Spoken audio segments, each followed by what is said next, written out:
Good morning, good morning, good morning. I gotta clear my throat. Golly. So, welcome to Mike Rock Uncensored. This is actually our very first episode where we get to go live on X. I didn't even know that that was a thing and that was possible. But now that we do, we get to go to a place where we are now, whether it's talking trash, whether it's speaking truth, whether it's giving people an opportunity from both the left and right to speak their opinions and their minds. Again, if you don't already know, this is a platform where we try to have conversations respectfully. I will do my best. I can't promise to always be where I need to be myself because we do get angry. We do say things that with our emotions sometimes, and we don't need to. But for the most part, we want to make sure that people understand that we're not going to get anywhere by trying to assassinate a person's character first. And I will say it out loud. The Democrats and the liberals are known for doing that more than anyone else, simply because a lot of their facts aren't facts. A lot of the information that they have can't be supported. It isn't real. So they resort to attacking the person instead of attacking the information. Now, with that said, that doesn't mean that every last Democrat and every last liberal has nothing meaningful to say, and we're willing to listen to that information.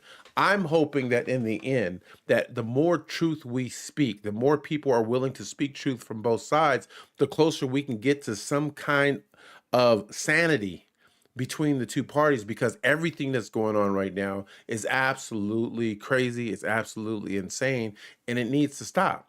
But I also believe, because of where I've ended up compared to where I started, meaning I started Democrat, I believed in the liberal movement, but I ended up turning over to a more conservative and Republican approach. Not 100% there, but I'm mostly there simply because I can't agree with what's going on in the Democratic Party right now. And honestly, I don't see how any moderate person can sit there and say, despite all of the evilness that's going on from these extremists on our side,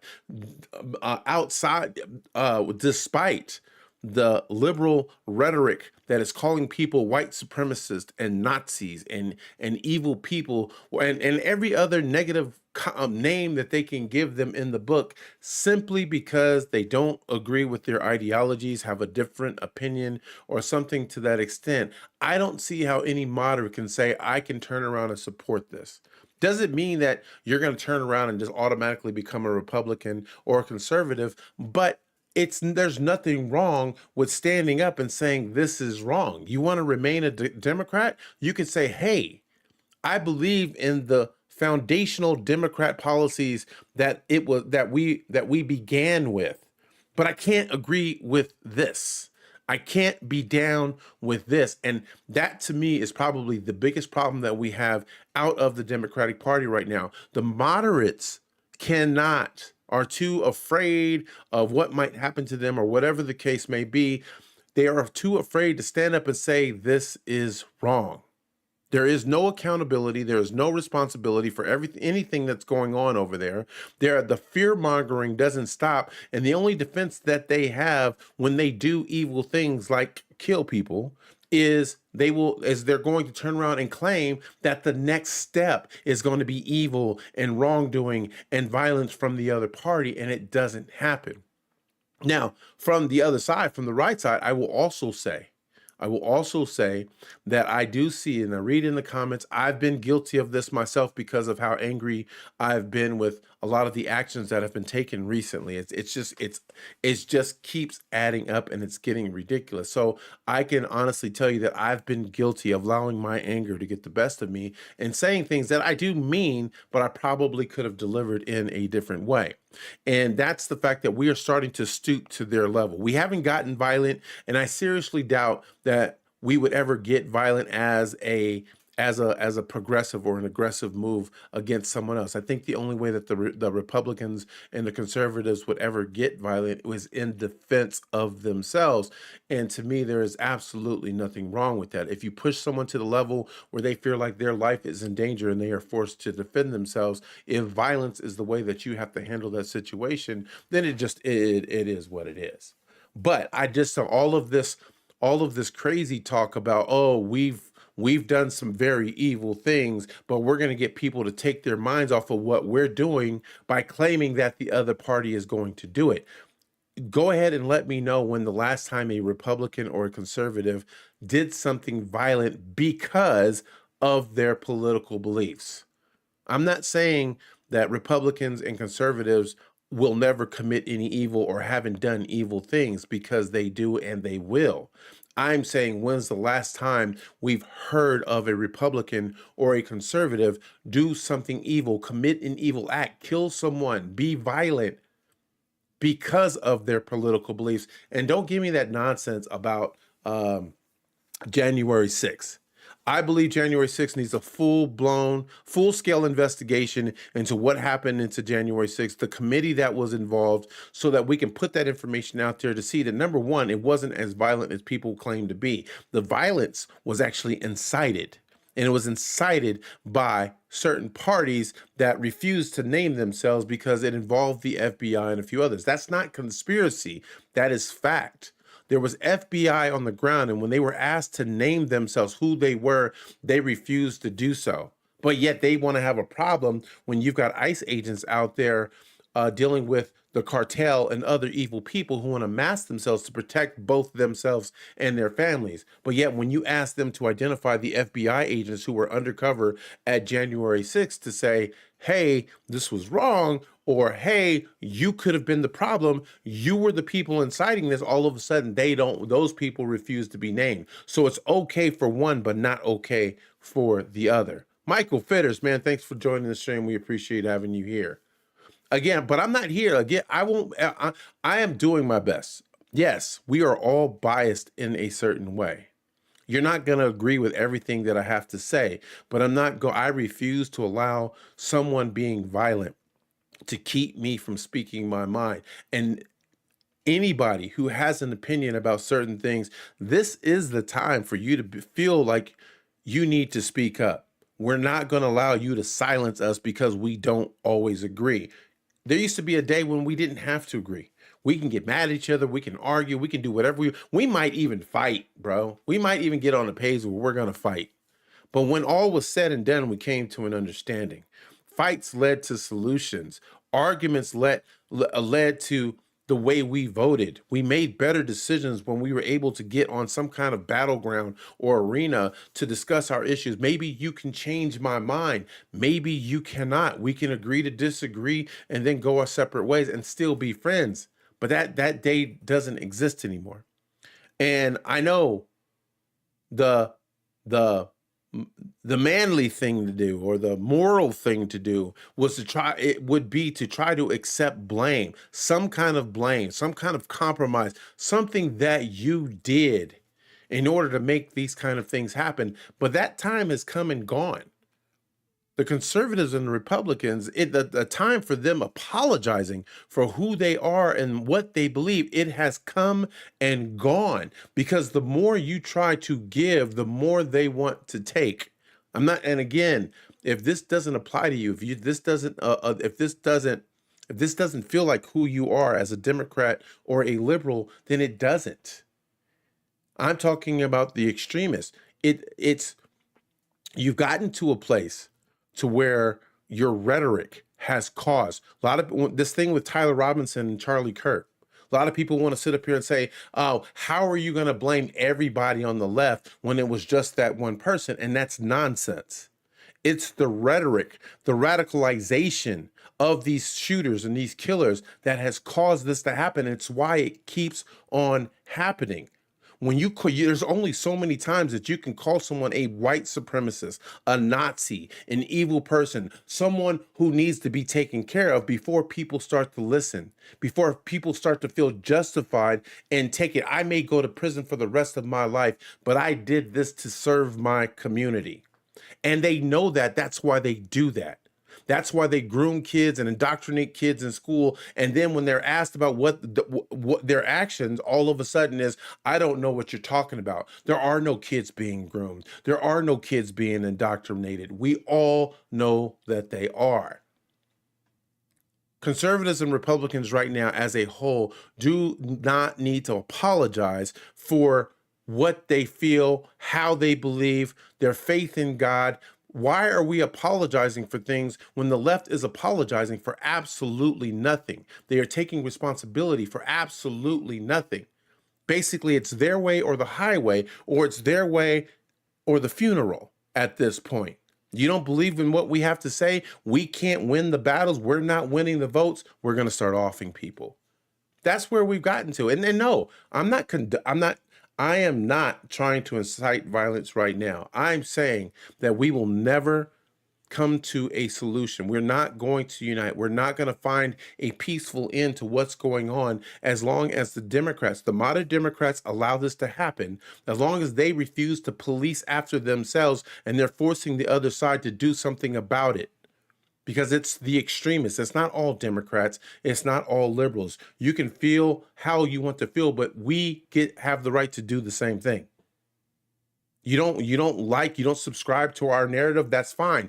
The difference between what we believe and what you believe is that you're not forced to believe anything that we do, and we don't care.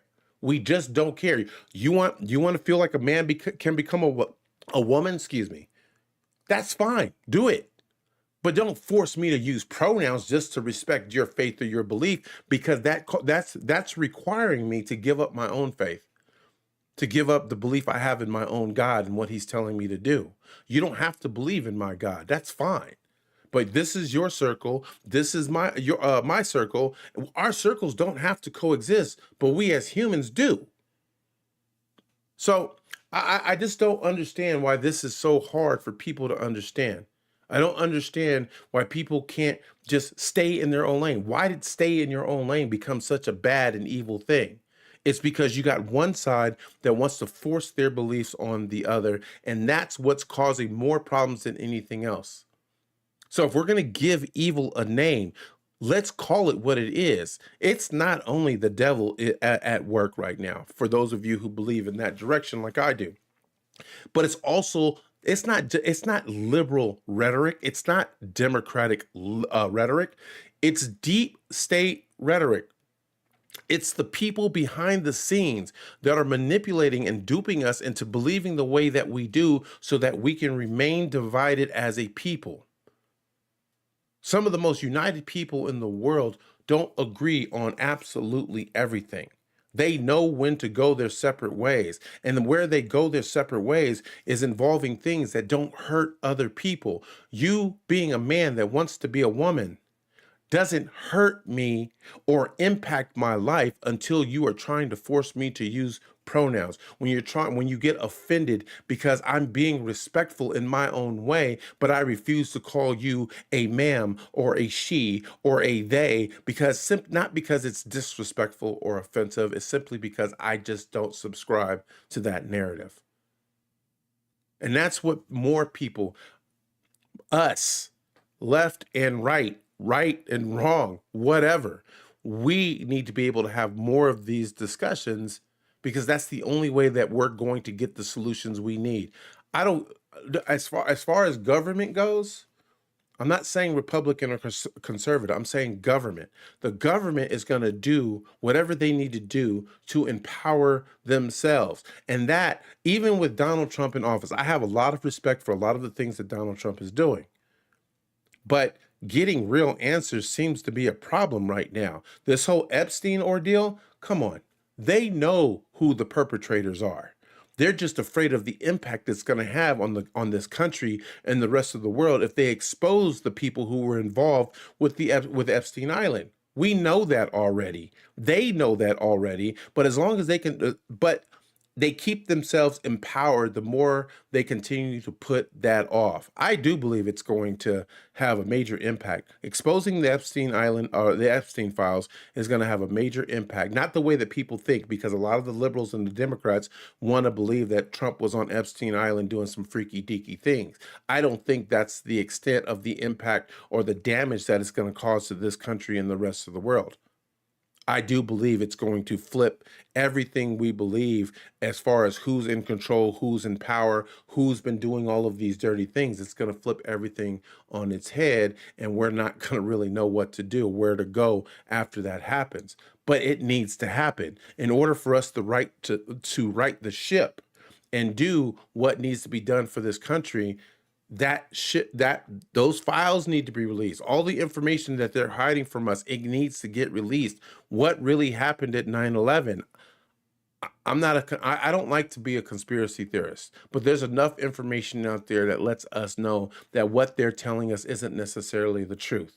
What happened with RFK, again, not a conspiracy theorist, but we have enough information. We may not have all of the answers, but we know that the information that they gave us is not 100% true. The transparency is not there the way they want us to believe.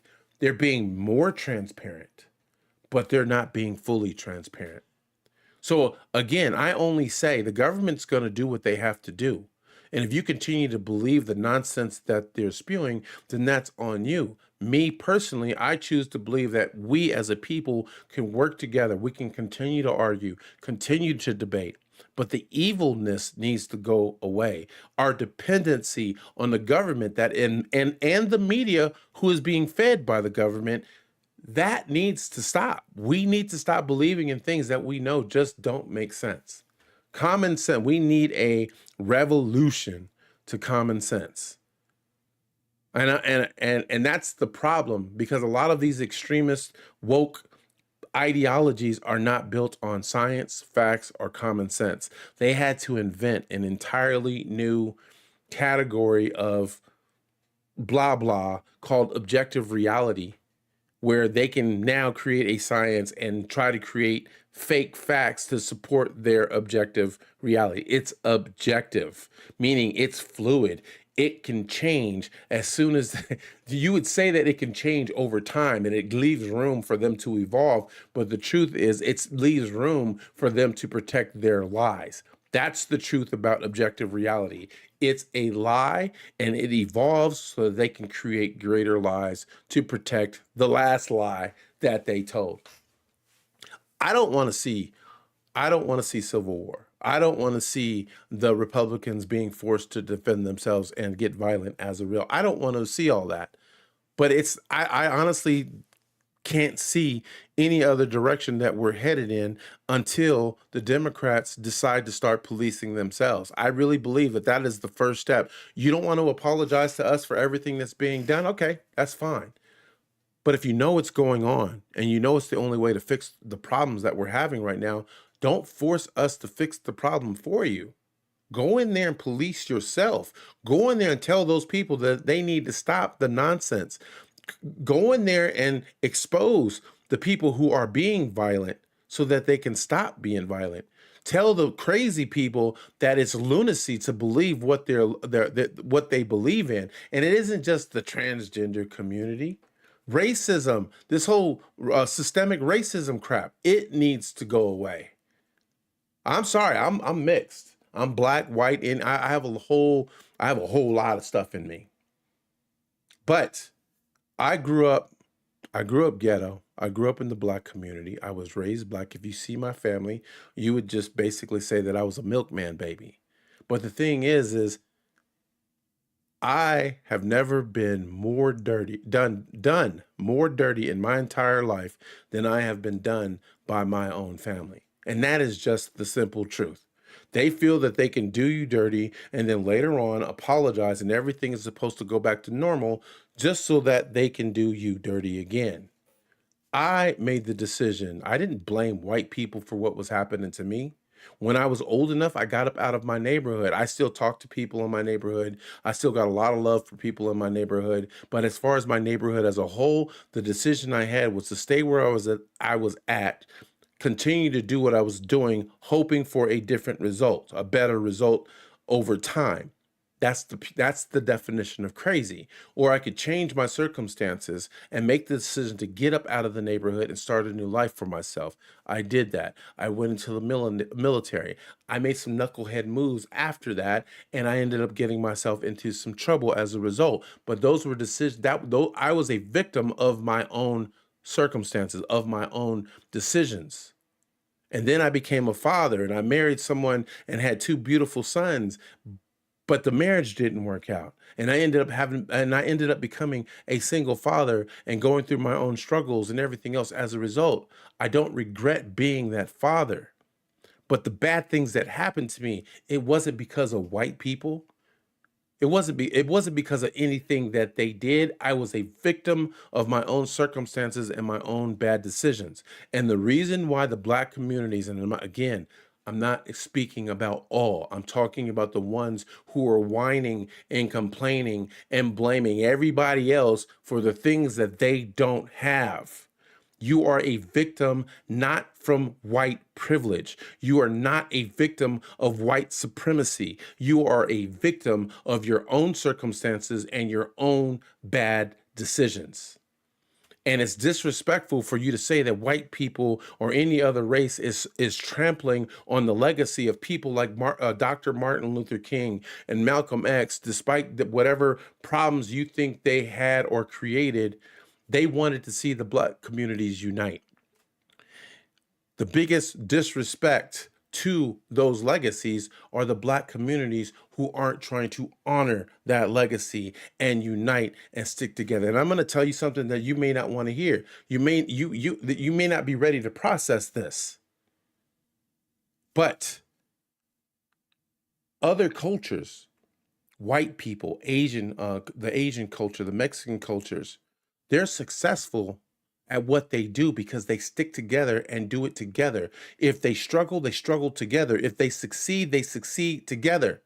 You don't hear about too many of these successful cultures doing each other dirty, robbing each other blind, hiding the fact that black on black crime is way a much bigger problem than white on black, black on white, any of those things. It's black on black crime that is killing off the black communities faster than any other problem that they have, but you want to ignore it. And you want to whine and you want to complain and you want to blame everybody else for the problems that you refuse to fix from within. I know that because I was a part of it. I got myself out of it. I took my kids out of it. And I have anything bad that has happened to me between then and now. It was because of my own bad decisions. And I am working to fix that. Not only am I working to fix that, but because I decided to trust in everybody as a whole. I have had the help and the support that I've needed to get to where I'm at. I didn't do it by myself. And guess what? It wasn't members of the black community that were there for me. There were a few. My friend Black Mike, if you're listening, there were a few. But I've had more help from people outside of my own community that has helped me to get to where I'm at. So the time for blaming systemic racism for why you're not in a better place, we don't want to hear it, bro. The fatigue is real, not just black fatigue, the woke fatigue. It's real. We're tired of it. Get off your ass and do something with your life. That's what Donald Trump and his administration has allowed us to do together as a people. We're saying you're not getting the handouts anymore, and you might be mad about that. But what they are also saying is that now is the time. You have more than enough opportunity to actually go out there and work for a living. So what if you have to have more than one person working out of your household? So what? Get it done. Stop crying, stop complaining. But anyways, man, I'm glad that I can now stream live on X. If you guys are enjoying the content in any way, whether it's me rambling on X, whether it's me trying to bring people together on Facebook and YouTube, I would really, please do me a huge favor. Help us grow as a community and like and follow and share this information, because there's a lot of bad things going on, and we at least need a couple of channels. We need real people. I don't care how eloquent your speech is. I don't care what kind of professional you are. We just need real people to start standing up and saying, hey, I agree. What's going on is not right. I agree that there are problems with my own party. I agree that if it doesn't make sense, we should not be subscribing to those narratives. There's nothing wrong with saying that, and we're not going to fix the problems. We're never going to unite when you've got one side that is basically saying that nothing going on is our fault, that we can be as evil as we want to be, that we can be as violent as we want to be, and then just put out a disclaimer. And this is the formula. You can try to prove me wrong if you want to, but just remember I told you this. This is the formula coming out of the left right now.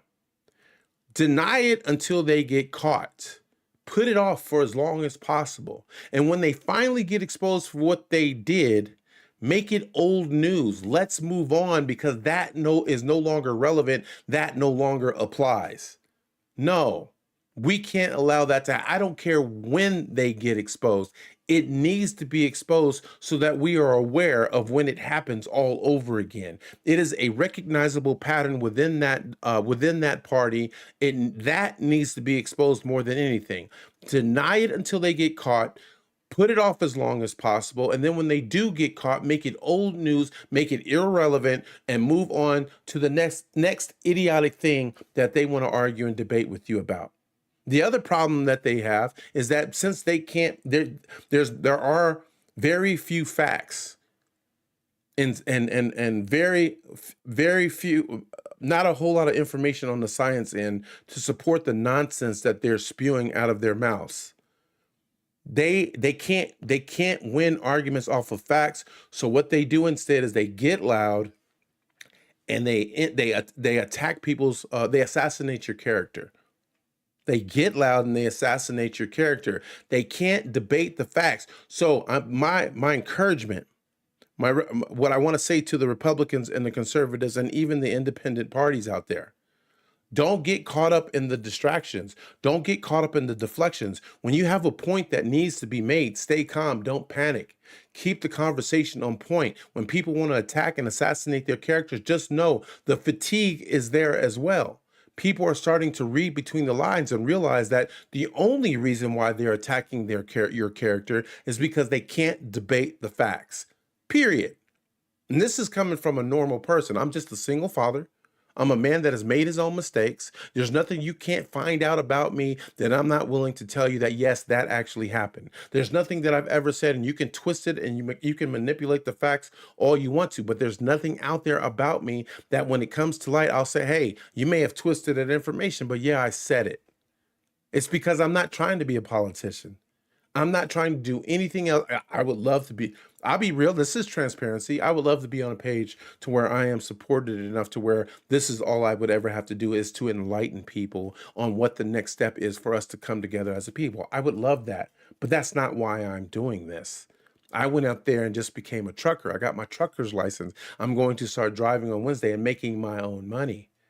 And I'm very, very proud of the fact that I could step out. My kids are older now. They've just graduated. I've got a daughter that I still need to take care of, but I'm able to step into the next phase of my life and to do something to better, to take my family to the next stage, to make more money so that I can help them go to school, so that I can help them get better jobs, so that I can help my sons become better young men, and to help my daughter become a responsible, beautiful, educated, whatever young lady she wants to become.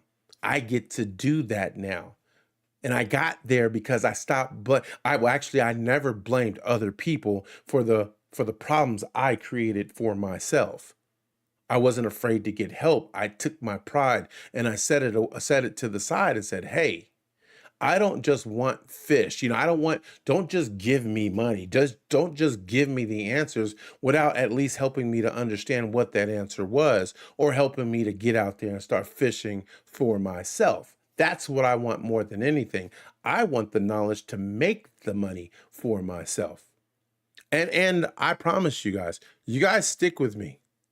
One of the things that we're going to start doing in the future is I want to take some of that extra money that I will be making in the very near future, and I want to do positive things with it. One of the things that I want to do more than anything else is seeing what this trucking industry, just for example, has done for me and my family already. The potential and the possibilities and the opportunity that it is giving for me and my family. I wasn't able to do that on my own. I want to be able to return the favor and pay it forward because the person that helped me, the people that helped me, I really can't give it back. It's not doing them any good to give it back unless they need it. So the best thing I can do with the blessings that I've received is to pay it forward. That's what we should be doing as a society. When I get enough money, I'm going to be listening to stories, the people who need it. I can't afford to help everybody at one time. maybe if it becomes big enough and people start to support it, we can help more people over time. But what I would really like to do is to put forth some money or put forth solutions so that people can get grants and decide whether becoming getting into the trucking industry is something that they might want to do for the to get themselves and their own families into better positions in life. Trucking isn't for everyone, but it's a start. And I really believe that doing this will encourage and motivate other people to find something that's working for them and want to share that with other people as well. I don't, and again, one of the things that I'm going to be doing, I am for everybody. I will help anybody. I don't feed into the racism. I just don't. However, within my own communities, I would love to be able to help people in my own communities however humanly possible. That's because we need more of that. We need people to, if you don't like the community you were in, but you want to help your family members and your friends, then you should. And it's, to me, it's actually disgusting that we place so much value into celebrities and into athletes and all these and all of these other rich individuals. But when they get out of these neighborhoods, they forget about where they came from. They have no intention, with the exception of people like, I'm not exactly sure everything Michael Jordan's ever done, but I know Magic Johnson, for instance, he started to create those movie theaters in the black communities. And yeah, you can say, well, he did it because he was making he was making money for himself, but he didn't have to put them in those communities. He put them in specific communities where he could help them out and provide jobs for those communities. If we just stop being so greedy and so selfish about who we are and what we want, you'll realize that there's more than enough to go around. And no, that is not a socialistic attitude. That's not what I'm saying at all. I'm saying that if you've got the money to build businesses in your own community, or you've got the money to meaning that yes, it's okay to look for a return on your investment. You should look into investing in your own communities. Stop complaining what everybody else is doing, because I can tell you that's exactly what they're doing. The Jewish communities are as strong as they are and as rich as they are because they stuck together. And it's not going to happen overnight. It really is. It's nothing worthwhile will ever happen overnight unless you win the lottery. And we know how slim to none that's going to happen for most people. We have to be willing to work at it. We have to be willing to put our own differences aside, put ourselves aside and say, hey, look, I may not be where I want to be, but I'm happy. If I want people to succeed after me, if I want my daughter to be in a better place, my sons to be in a better place, my partner to be in a better place once I'm gone, then I need to start taking steps to make things right. I need to start making investments in the future. And whether that's my future or just the future as a whole, to me, that's what it means to be a family first, and then an America first, and then a global. You know what I mean? Nobody's saying just because you're America first that you don't care about the rest of the world. What we're saying is we can't take care of the rest of the world until we learn how to take care of ourselves. That's just stupidity. Why are we protecting other borders but not protecting our own? I don't. Over time, we're going to start dealing with individual issues. But this is the first episode that I've been able to do where I'm not as angry as I was with what happened to Charlie Kirk. I will. There are going to be people like me that will never forget who Charlie Kirk was and what he stood for. And the only people, for everyone out there who's celebrating his death, I feel very sorry for you guys, because karma, whatever you want to call it, is going to come back to bite you in the ass really hard. And I'll be honest with you, I'm separating myself from anybody who felt that it was okay to celebrate the death of another human being. I don't care what side of the political fence they're on. You do not celebrate the death of another human being. I have no respect for the people who have done that, and I can promise you that the majority of the people who celebrated his death are the same people that are feeding into all of this woke, what liberal nonsense that is causing the problems that we have right now. And I know, in closing, I will say that this is not going to make me very popular with the some of the people, the friends and families in my life that I still have. But I don't care. I really don't. I wouldn't judge you based off of your own political beliefs. I judge you based on your character and who you are. I want to do good for people. Unfortunately, we all have opinions that not everybody is going to agree with. All I can do is let my actions speak louder than my words. Continue to do good for the communities now that I'm getting myself in a better position. And I can only hope that the goodness in me will begin to rub off on other people and make them want to do the same, especially when we make this grow. You don't necessarily need to be in church to do good.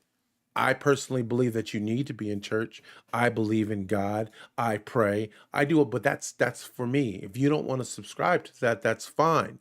But we do, as of right now, we need more than what we've got, at least as a people. Stop thinking about yourself. Stop being selfish. Put all the garbage aside. Be willing to admit when you're wrong about something. And I'll even start off first, man. Not yesterday, the day before, late at night, I couldn't sleep. And I wanted to know, this was before they caught Tyler Robinson, the person who killed Charlie Kirk. There was some information out on X about this person named Sky Valadez, I believe it was. And there was a lot of really damning and overwhelming evidence and information that strongly suggested that this person was the assassin of Charlie Kirk. And I shared that information. I I I didn't just say he was. I said that there was evidence to strongly suggest that this was the person. And I do believe, after looking at everything with this person, he was a horrible human being. He is a horrible human being based off of the information he shared. Things like a month before Charlie Kirk was killed, he put out a song. He uploaded a song to SoundCloud that was called Charlie Kirk Dead at 31. He belonged to a trans activist gun group. I mean, it wasn't just that. There was a number of things that I think anybody in their right mind could look at and say, yeah, he looked like him. That could be the guy. He at the very least needed to be investigated. And it turns out I was wrong. I'm man enough to admit that I was wrong. I'm not apologizing to that dude because he's a horrible human being, but I am not afraid to say when I am wrong. And I was wrong in that particular instance. I need to take the time to get better at my investigative processes, and I will do that. Because I would love to be able to serve the people. I would love to be able to give you guys information that you can trust. And at the very least, at the end of the day, whether I'm right or wrong, you know that the information I'm giving you is coming from a good place. And that's to better everybody else. To better us as a people. That includes me. I'm not going to act like it doesn't. Anyways, man, again, I hope you guys enjoyed this video. I got to get out of here for now. We're going to be doing more of this. You guys, if you want, you guys can join. As of this Wednesday, I am not going to be available to you guys for about 4 to 6 weeks, and at least not like this, because I got to go get my official training as a truck driver. I got my CDL, but I need to get my official company training. That's going to take about 4 to 6 weeks. You will hear from me, but not like this. So if you guys want updates on what's going on with me, on my opinions, how we can come together as a community, I really invite you guys to join me over at patreon.com/Mike Rock. You don't have to be a paying member. That's not what this is about. This is just about giving you a channel to where